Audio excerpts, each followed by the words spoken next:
Hindi kayo naglaro sa pool? Dad, donut lalong sa pool. Tara na. Nakita ko yung aso. Nakita ko yung aso ba natulog sa ilalim ng kotse. Yung aso. Sabi ko, shit! What's this? Hindi ko alam. Sabon. Sabon yan.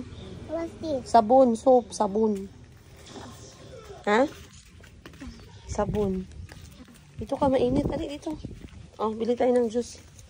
Tsaka ice, ha? Tara. Saan ka magdaan? Dito ka sa gilid daan. Dito sa gilid. Dito, oh. Mainit dyan. Oh, mainit. Mainit. Monster here. Wala. Walang monster dito.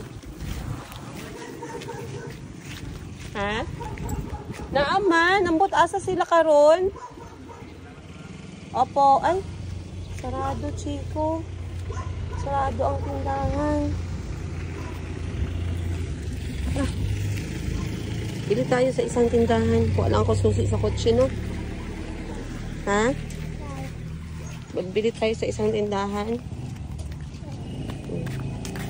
Diyan, may tindahan dyan sa labas. Baway? Kuha lang tayo kotse. Saglit. Hey, hey, hey, hey. Sanap, sanap. Hey, hey, hey, hey, hey. Dance, dance.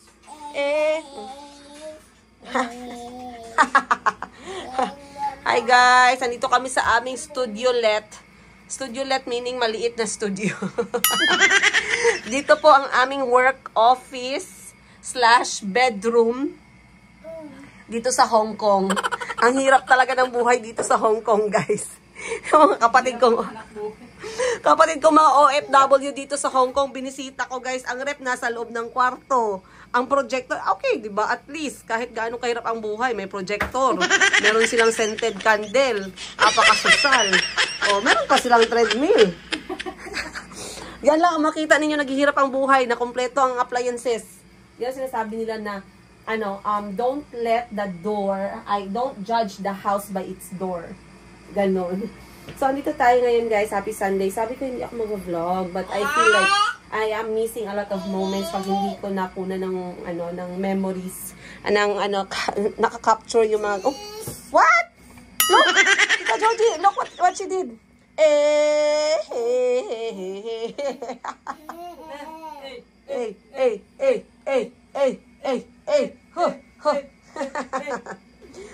Kasi ang kapatid ko nag-start ng another venture sa ukay-ukay. So, dati, puros lang dresses yung binibenta nila.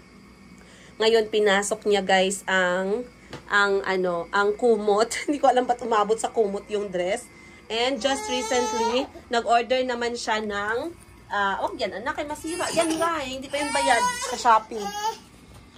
And recently, nagdagdag naman sila ng jacket. So, etong jacket na to, guys, hindi siya yung mga jacket na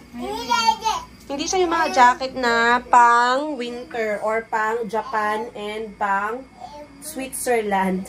Ito po yung mga jacket na mahilig ngayon yung mga Generation Z and Generation, anong generation nga tayo? Millennium? Ano ba?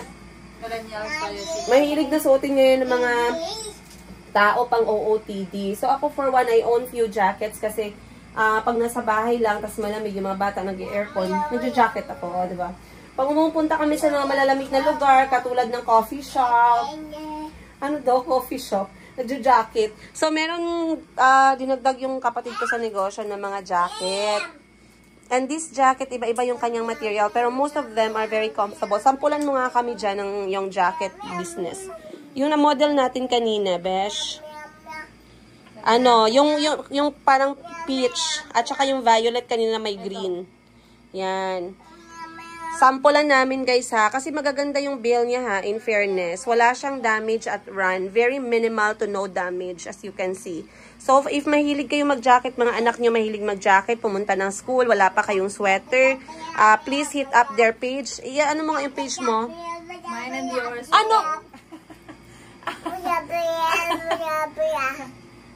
Okay. Vlogger to, vlogger. Vlogger na. Okay, go. Mine and yours, ukay-ukay PA. Pakita mo nga sa phone mo.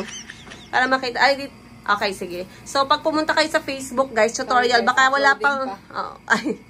Nag-upload ng Ay, ano lang natin dito. Lagay na lang natin sa gilid. Ayan, man. Gilid sis, wag sa taas. Wala.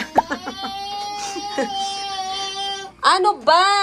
So, pumunta ako ngayon dito sa, ano ng kapatid ko guys, sa Hong Kong. Ganitong buhay sa Hong Kong eh. Para tumulong magbenta. So, normally, nabibigay ako ng tips when it comes sa pag-model ng damit kasi yun yung ginagawa ko sa shop. Hindi naman tayo model. Baka mamaya may magbasa sa akin feeling model ka. Hindi. I'm just, stating from experience how to flex yung mga damit from scratch. Huwag naman kayo masyado na sa akin. Yes. Pero, kasi bumili siya ng bagong treadmill. Magkano bili mo sa treadmill? 6,900. Kasi rason niya daw, makaka-exercise daw siya dyan. Tignan lang natin. Kasi hindi pa kami tapos nag-ayayaan na mag-dinner. Sabi ko pa nga kami ng benta, mag-dinner na. So, ngayon, ang ini-edit niya is yung mga first few batches na pinakita namin kanina. But we have showed already, guys, the first batch. Ito. So, yung first batch na yan, sila yung mga unang napili ng kapatid ko na no to minimal damage. Zero damage to minimal damage. My brands. At saka maganda pa yung kanyang quality. So, sobrang ganda pa ng quality. Then, we have here the next batches as well. Marami ako nagustuhan dito sa first batch niya, guys. And the price range from saan nga? 250 pesos. Yes, 250 pesos to 550 pesos. Tapos, free shipping sila. Again, guys, yung prices nila is 250 pesos. Pinakamura sa jacket na collection. Up to 550 pesos plus free shipping if you buy 2 items or more. So, bakit may mga 550 pesos? Kasi meron silang original talaga na mga items like Nike, Adidas, Puma. Meron silang Zara. Yung Zara talaga na original ha, hindi yung yung fake. Mararamdaman nyo naman sa tela at saka sa tahi yan eh. And then, 250 pesos for those nice ones pa din, pero walang brand. Pero maganda yung tela kasi sinukat ko guys eh. And the jacket sizes can fit extra small, small, medium, large. Up to extra large meron din sila. So, if you are one of those people na mahilig magsuot ng ukay-ukay, mahilig sa jacket, mahilig sa kumot, mahilig sa mga dresses, ito po yung page ng kapatid ko. Please do support her, guys. Siya po yung aming bunsong kapatid na babae. And this is how they earn their extra income by ukay-ukay business.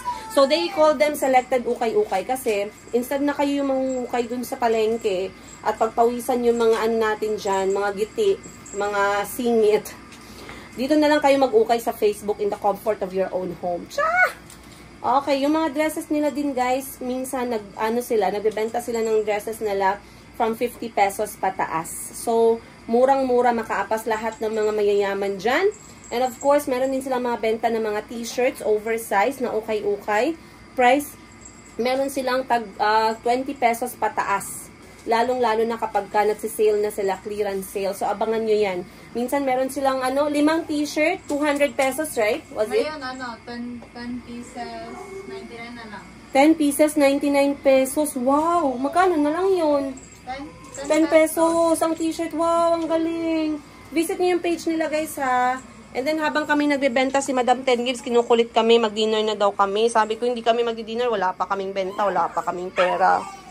Kita mo nga, kawawa nga yung kasama naming OFW dito. Ayun, nag-plan siya. Asa na yung OFW? Nagpa-plansya siya, guys. Pinaplansya yung mga damit.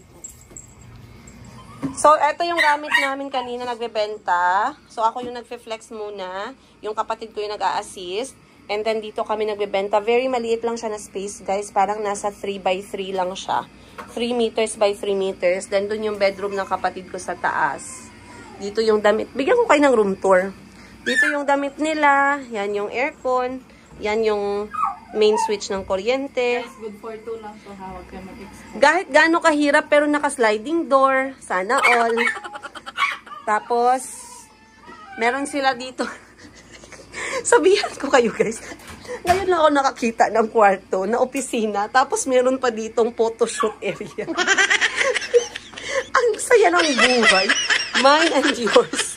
Okay, Philippines. Tinipid yung area. Tinipid talaga nila yung area. So, minsan, hindi na kami nakikitulog dito kasi baka mamaya. Dito lang kami sa hagdanan natin. Wala ka ng special. Priority nila yung benta nila. So, dito lang kami. May fairness ha. Anyway, magbibenta muna kami guys. I'll see you later. Makikita namin si Madam Ten Gives tonight kahit wala sa plano. Namimiss niya kami kahit wala kaming ambag sa buhay niya. See you guys on today's episode. Bye-bye na. Bye. Bye, Mayumi. Bye. Flying kiss. Mwah. Kobe. Umana. Bye-bye. Okay, tara na. Let's go. Ta. Kiyawa. Ay, gunit. Pagkamot. Water mo pa. Water pa. Ilagay sa bag. Oh. Lagay sa bag dito. Oh. Pasok mo sa bag. Tulak. Pa. Let's go. Let's go. Bye-bye, dear. Bye-bye, Naomi. Bye-bye po. Naomi. Bye-bye, Si Bitay. Pasa si Siopaw gang.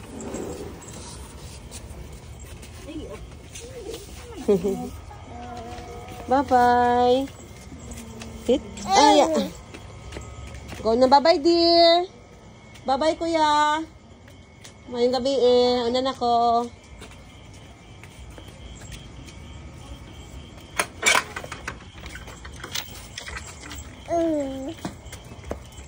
Okay, let's go.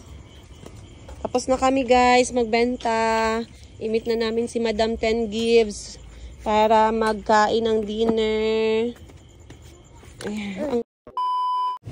Ay, sinado sila, Domingo, Lunes. Sinong sarado? Saturday lang.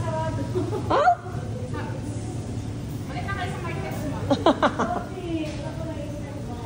Oh, sarado. Sayang. Parang ang sarap pa naman ng kanilang mga luto. Yan yung guys. 4,000. 4,000. Pero sa 4,000, pwede mong dalhin yung ano, yung lutuan. Libre na.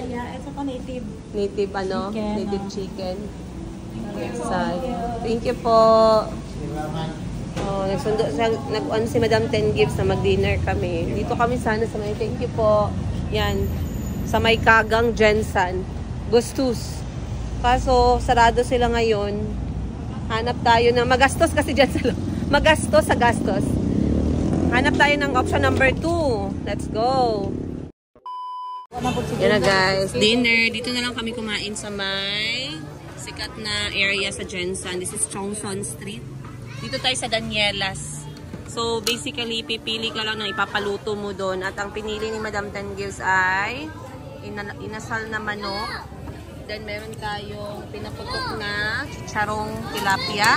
Hello guys. Kain. Si Madam Bibi and Boss Jerry, they are here. Then, meron tayong manggang ensalada daw ang tawag dyan. Barbecue manok. Meron tayong salad na lato. Ayan ang ulam natin for tonight. Kain muna tayo.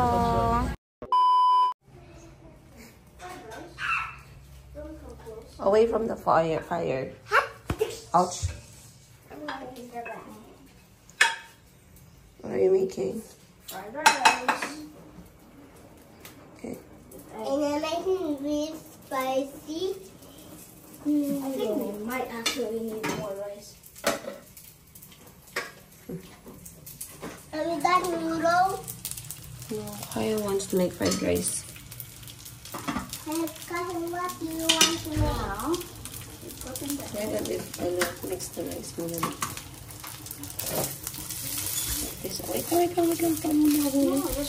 Wait lang kayo, the rice are like soils. You have to at least press them so they separate. Ganyan o. Naghiwalay.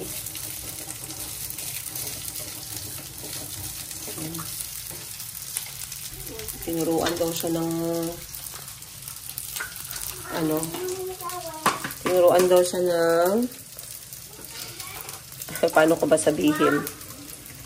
Yung kinakasama ng tatay niya. Tinuturuan daw siya ng kinakasama ng tatay niya. Yung long term na kinakasama. Oy!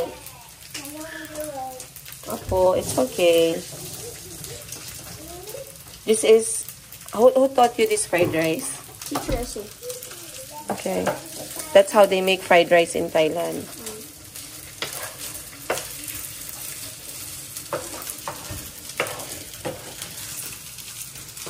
What other recipes have you learned?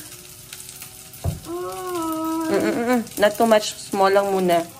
Small lang muna. Oh, small lang muna. So, it's not salty. It's not salty. That's not good. Calm down lang when you cook.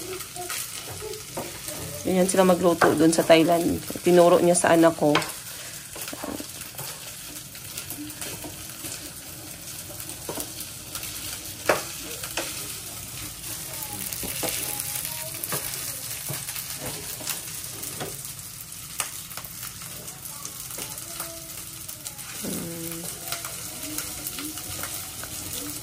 Lang ang itlog, guys. Bumili pa si Kahil sa kanto. Hinayaan ko siyang bumili ng itlog para matuto din. Yeah, that's right. Lipat niya yung lutuan sa kabilang kamay kasi yun daw yung strong part niya pag nagluluto. So you are right-handed too. It's only the left foot sometimes you use in soccer.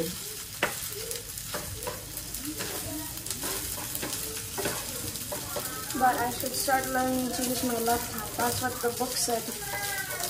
Use your non-dominant hand For what reason? to get strong at it. Same thing as getting strong in football on the weak parts. I may be good at passing, shooting, and teamwork, but there are other things I need to work on. Same thing as non-dominant hand and dominant hand. You need to work on your non-dominant hand. Let's say brush your teeth. Put a reminder that you have to use your left or your right if you're weak. Which hand you're weak at. That makes sense. Now that it's this color, put it out. What color is that? Brown. Okay. Nice. Good job.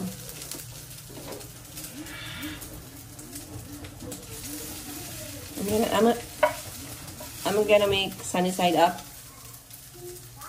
Hold on. My hand is not strong.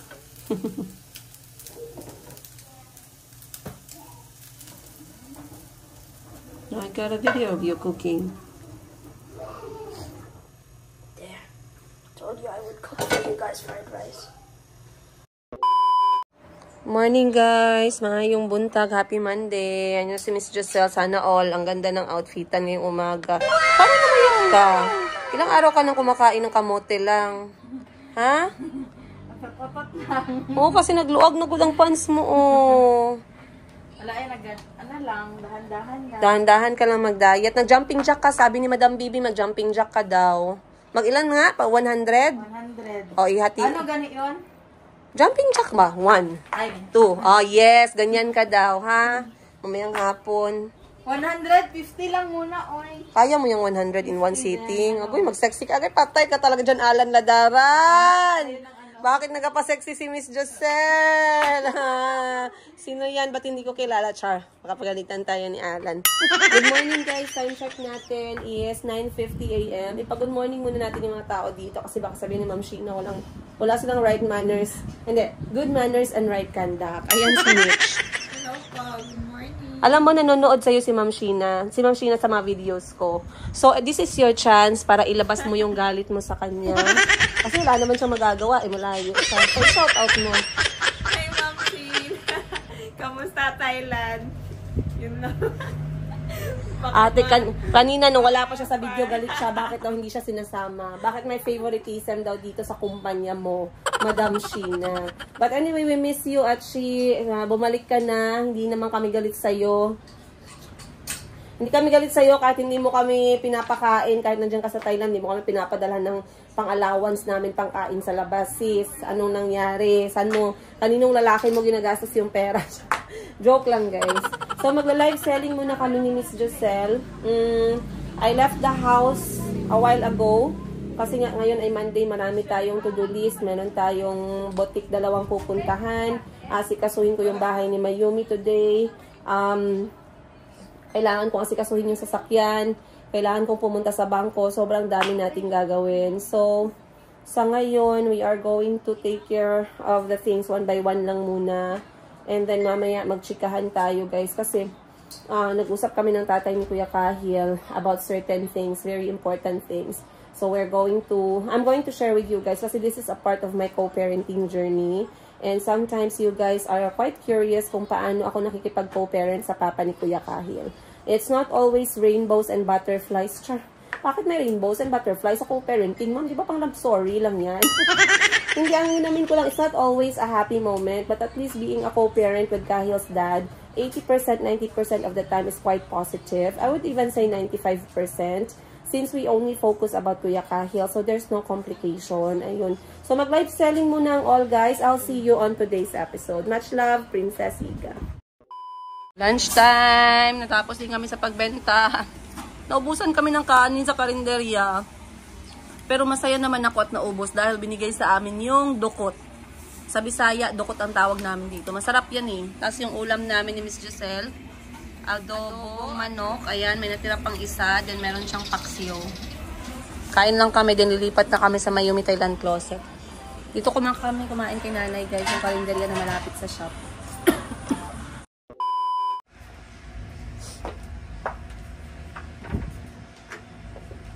Hello guys! Maayong hapon.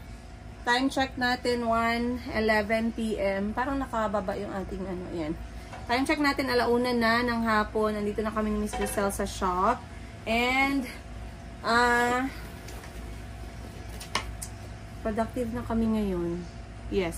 Productive na kami ngayon, guys. Though medyo kailangan kong i-cancel yung iba kong lakad kasi turned out na hindi pala matatapos agad yung aking kotse. Pinatrabaho ko muna kasi yung camera ng aking Nissan Kicks ay nagkaroon ng issue. And nag-report na kami 1 month ago pero hindi pa dumating. And they wanted to do more check pa. So pinadala ko doon at hindi natapos. Kaya cancel lahat ng lakad ko today.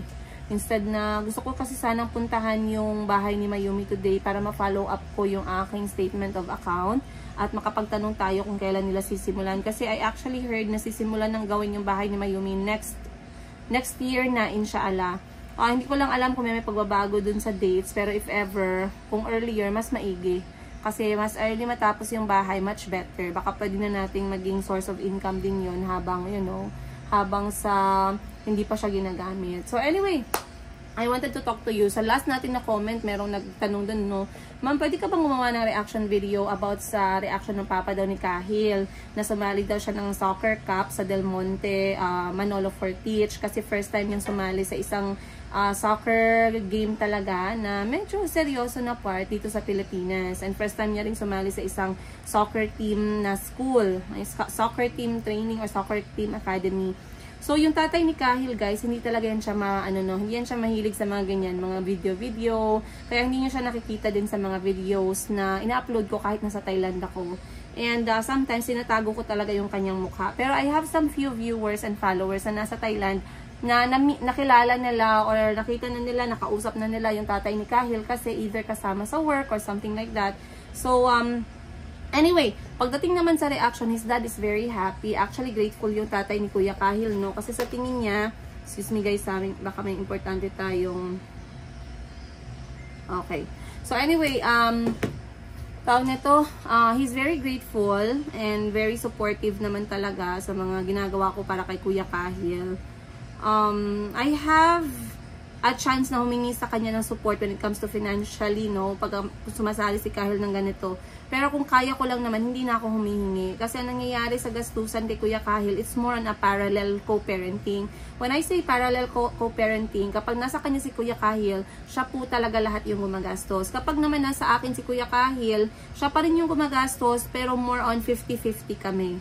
Pero pag nasa kanya si Kuya Kahil, katulad ngayon, almost everything siya talaga yung nagbabayad. So anyway, he was very happy and in fact, talagang napaka-vocal ng tatay niya na ina-appreciate ako. And the last message, he said he was very happy that I am supporting Kahil sa soccer nga. Kasi not everyone naman supports what the other parent wants for the children. Ayun. So anyway, saan na ba yun? Nag-message kasi siya dito and then I really appreciated his message nung nagsabi siya sa akin na grateful daw siya. Sabi niya, thank you for supporting him through this. Ayun naman ang sinabi niya. And then, nag-sorry din siya the other time nung nagka-misagreement kami. But anyway, nung nalaman niya na hindi din sila nanalo sa soccer kasi Cahill talked to him. And nakita ko yung reply ng tatay. Sabi niya okay lang daw. Ang importante, always try your best every time you play. And try naman na maging better pa each time. And learn from your experience. Ganun lagi yung sinasabi ng tatay. Kasi nakikita ko, naririnig ko pag nag-uusap sila eh.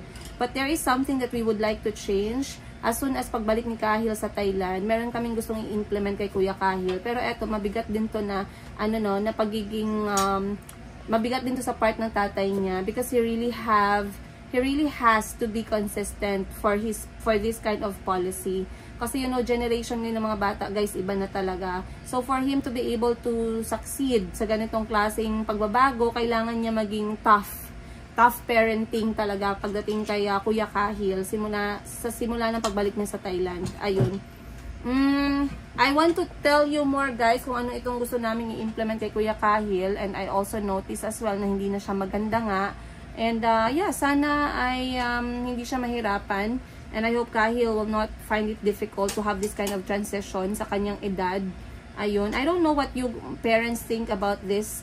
But if you guys finish this video and then meron kayong piece of advice or meron kayong thoughts about this thing, then you can feel free to message or comment them down below. Kasi para mabasa ko naman at mabigyan nyo naman ako ng, yung mga ginagawa sa mga anak ninyo na ganitong generation, paano nyo hinahandle. Kasi we try naman eh, but we don't want to be on the negative side. We don't want to be looking like we are always against our son, who's actually now turning 13 soon. Ayun, maganda pa rin naman yung open pa rin sila sa atin, no?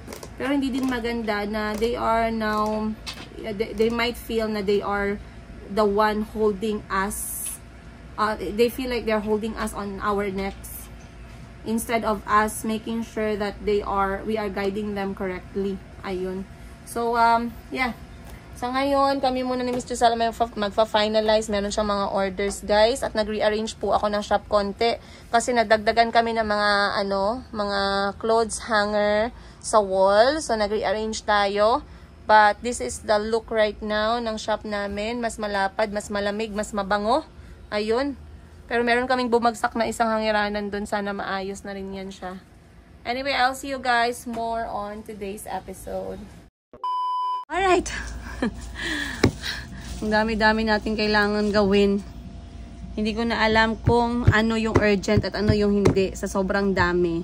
But, ngayon ay April 28 at kaninang umaga, ay kahapon, nag-briefing ako kay Auntie Christine na kami ay meron kaming pupuntahan. Ayun. So, pag mga lakad-lakad kasi, talagang sineset up ko yung mind ni Auntie para prepared ang all. But anyway, I wanted to share with you guys itong ang dilemma na sinasabi ko sa inyo, no, about sa, hindi naman talaga siya dilema, pero kasi napansin ko na si Kuya Cahill ay katulad ng ibang bata, hindi naiiwasan, nahihilig sa online gaming. Ngayon, I understand naman, we do give him time naman 1 hour to 2 hours. Ang problema kasi, minsan, I do notice na kapag pagkatapos niya makipaglaro sa mga kaibigan niya online, hindi ko siya makausap ng maayos. Naglo-loading, guys. Napansin niyo rin ba yan sa mga anak ninyo na mahilig mag-gadget?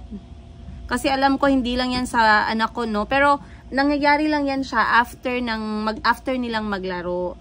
So, yan naman okay lang. Kasi minsan kasi na-overexcite, no? Na-overwhelm yung utak ng bata. Kaya nga, from 2 hours time, binaba namin sa 1 hour time. And then, we did talk. Nag-agree kami ng tatay niya na tatanggalin talaga namin yung gadgets. Kasi nga, of course, the doctors, pedias right now, they do suggest na kung pwede, wala munang gadgets ang mga bata. And to be honest with you guys, some of the pedia, kahit yung pedia ni Kuya Jericho, yung pamangkin ko na anak ni Madam Ten Gives, even his pedia, which is a very good pedia here in the Philippines, ayan, ay nagsuggest na wala muna talagang gadgets, 0 gadgets. So, the kids will not die. Kaya nga lagi yung sinasabi sa tatay ni Kuya Cahill, let's just remove it completely na lang. Kasi I don't really see anything positive I don't know, I know some of us, the parents, I know us parents just wanted to breathe. Sometimes gusto nating huminga lang, gusto lang natin ng tahimik. That's why we give our kids gadget, di ba? Di ba? Totoo naman. That's the reason why we allow our children to use or play or watch from the phones, from the iPad, from the computer, because we need the quiet time. Otherwise, mababaliw tayo, mawawala yung ating sanity level. Kaya nga minsan, yun yung way na gina-justify ko na minsan pinapayagan ko yung mga anak ko mag-gadget, and I do think na merong ganun kasi minsan talaga guys parang sasabog na ako sa dami ng mga responsibilities, overwhelmed ako, overstimulated ako, and I need time to breathe na tahimik ang lahat. Pero you know what, wala talaga ako nakikitang benefits. Please give me benefits guys. Please paki-comment down below kung anong benefits niyan. Playing online games, even with friends online, anong benefits? Saan na part sila, nakaka-income ba sila ng pera dyan? Nahahasa ba yung utak nila? Natututo ba sila tungkol sa pera? Skill ba yan? Tulungan nyo ako guys kasi right now ang standing talaga namin ng tatay niya ay completely tatanggalin na talaga namin yung gadgets. And yes, we do allow Kuya Kahil gadgets, but with very strict time schedule. We do allow him, ngayon summer, we do allow him 1 hour, maximum 2 hours. And right now, 2 hours is already done, 1 hour na lang, pero hindi pa rin talaga ako masaya. So I told the dad, I would like you to stop this thing. At pumayag naman yung tatay niya. Hindi na mahirap kausapin yung tatay kasi alam niya kung seryoso talaga ako guys, parang maririnig mo talaga sa akin na I'm fed up or I'm done with it or I don't like it, talagang maririnig niya. Hindi kasi sometimes kapag may desisyon ako kay Kuya Kahil na hindi naman ako sigurado, I do ask for his input muna bago ako magdesisyon. Like, tatanungin ko muna siya, what do you think? Pero pag may mga bagay na gusto ko talagang yan na, dito talaga ako na side and you cannot talk to me about it, maririnig niya din yan sa tono ko. So, very good naman na nagsabi naman yung tatay, yes, I agree. The moment he lands here in Thailand, I will remove all the gadgets and he will now focus with his training and also yung kanyang Muay Thai boxing na training plus yung kanyang soccer and his studies. So sabi ng tatay, maglalaro pa rin naman siya pero kasama niya yung daddy niya. It's just a family thing. And yes, yung tatay niya may nagtanong, ma'am, yung tatay niya masaya na ba? Mayroon din bang nakasama? His dad is also happily engaged, I believe. And with his long-time partner, ayan, masaya na yung tatay ni Kuya Kahil. I believe peaceful na yung buhay niya and he's on the good side. So I'm happy for him. He's actually very focused sa kanyang goal para kay Kuya Kahil, no? Parang wala na siyang, hindi na siya naan sa sarili niya eh. Kay Kahil na lang talaga nakafocus yung kanyang pagtatrabaho to provide Kahil what he needs the most, ayun. And nag-iisa lang yan si Kuya Kahil guys na anak ng daddy niya talaga. Hindi na siya nagkaroon ng ibang anak pa kasi kahit before pa, nung mag-jowa bells pa lang kami, isa lang talaga yung gusto niyang anak and he asked for a boy and now he has a boy. He has Kahil, ayun. So dun lang guys, nagka-agree naman kami and he also talked to Kahil about it that Kahil, you are now turning 13 very soon. You will now enter the very serious phase of soccer or football. So sabi ng tatay, you will now have more soccer training. You will now maybe enroll siya somewhere kung saan mas marami talaga silang practice and everyday. And what I really love about sports and training guys sa mga sports na yan, they do have discipline and they have a lot of learnings na hindi lang para sa sports nila, no, sa sports life nila, kundi a lesson that they can apply to their life in general. Maraming lessons, maraming learnings from patience, from from pagiging pasensyoso, pagiging kalma sa mga bagay na kailangan mong kumalma, yung iyong decision making, of course pakikitungo sa ibang tao. So sobrang daming learning talaga. And of course, I'm grateful no sa tatay ni Kuya Kahil kasi nga yung co-parenting namin is on the good side. It's on the kalma side. And I never had any issues naman kasi he owes up to his responsibility na mag-provide para kay Kuya Kahil. Ayun. So I'm still one blessed mama, at least hindi man 100% pero at least naka-correct tayo doon, naka-check tayo doon guys. And yeah, I'm happy with that one. Anyway, let me know what you think. How do you guys handle your kids when it comes to gadget? Paano nyo nililimit? Ini-introduce nyo pa rin ba yung gadget or wala talaga, zero completely? If zero completely, paano nyo paano ang lifestyle ng anak ninyo pag zero completely. Kasi city kids yung mga anak natin, no? Okay lang sana kung bukid, may sapa, may kalabaw, may kabayo, may ibon, lahat ng klase pwede nilang paglaruan. Pero sa city kasi ibang usapan eh.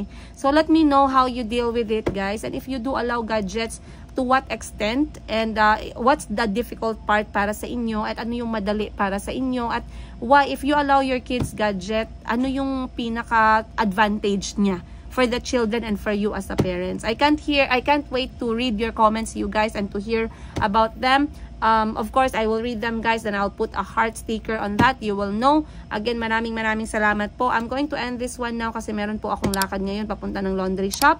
I'll see you guys on the next episode. Much love, Princess Siga.